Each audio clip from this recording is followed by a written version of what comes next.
ഇപ്പോൾ നമ്മൾ കടയിൽ പോയി ഇതിന് എത്ര രൂപയായി എന്ന് ചോദിക്കാറില്ലേ? അവിടെ നമ്മൾ ഹൗ മെനി ആണോ ഹൗ മച്ച് ആണോ ചോദിക്കുക? ഇങ്ങനൊരു സംശയം നിങ്ങൾക്കുണ്ടാകാറുണ്ടോ? അവിടെ നമ്മൾ ഹൗ മച്ച് ആണ് ചോദിക്കേണ്ടത്. ഹൗ മച്ച് ഈസ് ദിസ് എന്ന് വെച്ചാൽ ഇതിന് എത്ര വിലയാണ്, അല്ലെങ്കിൽ ഇതിന് എത്ര വില വരും എന്നൊക്കെയാണ് അർത്ഥം. അപ്പോൾ മച്ചും മെനിയും ഇത് രണ്ടും നമ്മൾ അളവ് പറയാനാണ് ഉപയോഗിക്കുന്നത്. അതായത് എത്ര എണ്ണം എന്നൊക്കെ ചോദിക്കാനും പറയാനുമാണ് മച്ചും മെനിയും ഉപയോഗിക്കുന്നത്. ഇനി ഇതിൽ മച്ച് ഉപയോഗിക്കുന്നത് അൺകൗണ്ടബിൾ നൗൺസ് അല്ലെങ്കിൽ എണ്ണാൻ പറ്റാത്ത കാര്യങ്ങളുടെ അല്ലെങ്കിൽ നാമങ്ങളുടെ മുൻപിലാണ്. അതിൻ്റെ കുറച്ച് എക്സാമ്പിൾസ് ഇവിടെ കൊടുത്തിട്ടുണ്ട്, നോക്കിക്കേ. ലിക്വിഡ്സിൽ എന്തൊക്കെ വരും? വാട്ടർ, മിൽക്ക്, ജ്യൂസ്, ഇതെല്ലാം ലിക്വിഡ്സിൽ വരുന്നതാണ്. അപ്പോൾ ഇതിനകത്ത് ഒരു വെള്ളം, രണ്ട് വെള്ളം, ഒരു മിൽക്ക്, രണ്ട് മിൽക്ക് അങ്ങനെ നമ്മൾ കൗണ്ട് ചെയ്യത്തില്ല. ഇതൊരു ഗ്ലാസ്സിലോ കപ്പിലോ ആണെങ്കിൽ ഒരു കപ്പ്, രണ്ട് കപ്പ് എന്ന് നമ്മൾ കൗണ്ട് ചെയ്യും. അല്ലെങ്കിൽ ഇത് കൗണ്ട് ചെയ്യാൻ പറ്റത്തില്ല. അതുപോലെ അടുത്തത് മണി എന്ന് പറയുന്നത് ഒരു അൺകൗണ്ടബിൾ നൗണാണ്.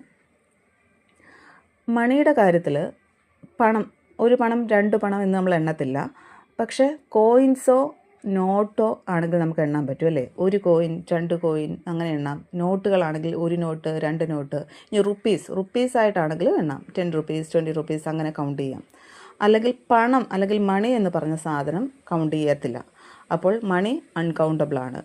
അതേപോലെ ടൈം എന്ന് പറയുന്നതും സെയിം ആണ്. അതിനകത്ത് മിനിറ്റുകളും മണിക്കൂറുകളും നമുക്ക് കൗണ്ട് ചെയ്യാൻ പറ്റും. പക്ഷേ ഒരു ടൈം, രണ്ട് ടൈം അങ്ങനെ നമ്മൾ ടൈം കൗണ്ട് ചെയ്യത്തില്ല. അടുത്തത് ഫുഡ് ഐറ്റംസിൽ ഷുഗർ, സോൾട്ട്, റൈസ്, ഫുഡ് ഇതൊക്കെ അൺകൗണ്ടബിൾ ആണ്.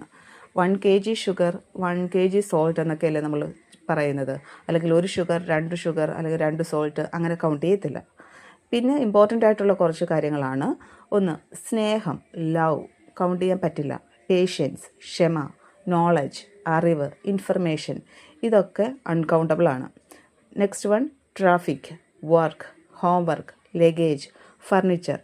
ഈ പറഞ്ഞ കാര്യങ്ങളൊന്നും കൗണ്ട് ചെയ്യാൻ പറ്റുന്ന കാര്യങ്ങളല്ല.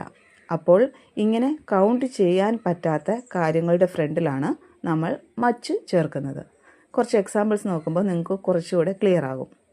ഇനി നോക്കി, നീ ദിവസവും എത്രത്തോളം വെള്ളം കുടിക്കാറുണ്ട് എന്നങ്ങനെ ചോദിക്കാൻ പറ്റും.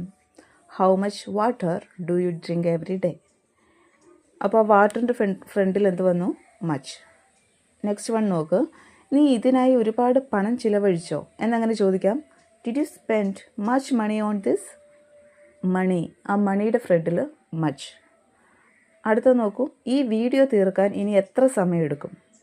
How much time will it take to finish this video? ടൈമിൻ്റെ ഫ്രണ്ടിൽ മച്ചാണ് വന്നത്. അവൻ തൻ്റെ വളർത്തു മൃഗങ്ങളോട് ഒരുപാട് സ്നേഹം കാണിക്കാറുണ്ടോ? ഇതെങ്ങനെ ചോദിക്കും? Does he show much love to his pets? Love എന്ന വാക്കിൻ്റെ ഫ്രണ്ടിലും മച്ചാണ് വന്നത്. ഇനി എനിക്കിന്ന് ഒരുപാട് ജോലിയൊന്നുമില്ല എന്നങ്ങനെ പറയാം. I don't have much work today. എനിക്കിന്ന് ഒരുപാട് ജോലിയൊന്നുമില്ല. അപ്പോൾ വർക്കിൻ്റെ ഫ്രണ്ടിൽ എന്ത് വന്നു? മച്ച്.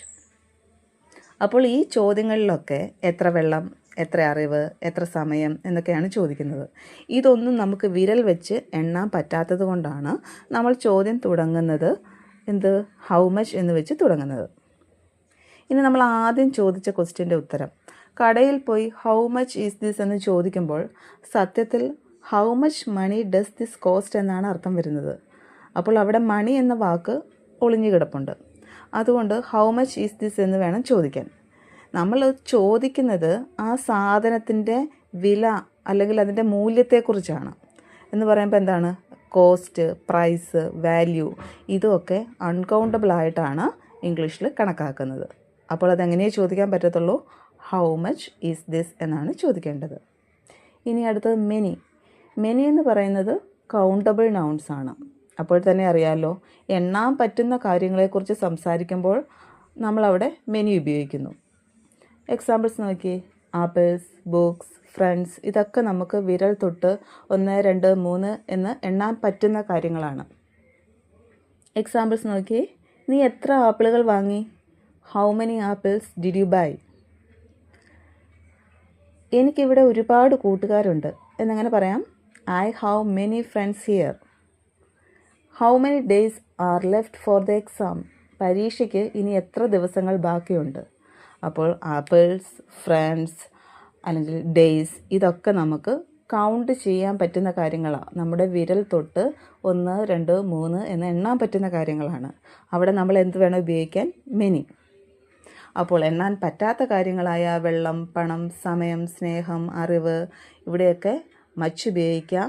എണ്ണാൻ പറ്റുന്ന കാര്യങ്ങൾ ആപ്പിൾ, ഫ്രണ്ട്സ്, ബുക്സ് എന്ത് തന്നെയായാലും അവിടെ മെനി ഉപയോഗിക്കുക. ഇപ്പോൾ മച്ചും മെനിയും തമ്മിലുള്ള വ്യത്യാസം അല്ലെങ്കിൽ ഇത് എവിടെയാണ് ഉപയോഗിക്കേണ്ടത് എന്ന് നിങ്ങൾക്ക് കൃത്യമായി മനസ്സിലായി എന്ന് വിശ്വസിക്കുന്നു.